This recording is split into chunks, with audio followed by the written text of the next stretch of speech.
নমস্কাৰ। মই যে আপোনালোকক কৈ থাকোঁ মোৰ গাটো ভাল নাই, কঁকালটো বিষ হৈ আছে। আচলতে কঁকালটো বিষ বুলি ক'লে ভুলেই হ'ব।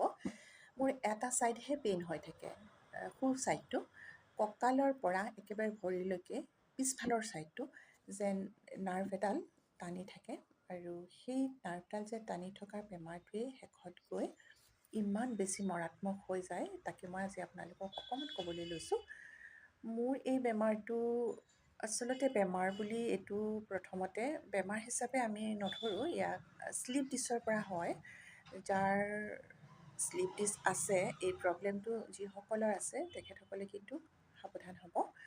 আৰু সেইকাৰণে মই ভিডিঅ'টো কৰিছোঁ যাতে আপোনালোকেও সাৱধান হওক। এইটো এটা সাধাৰণ বেমাৰ বুলি আপোনালোকে ধৰি নল'ব।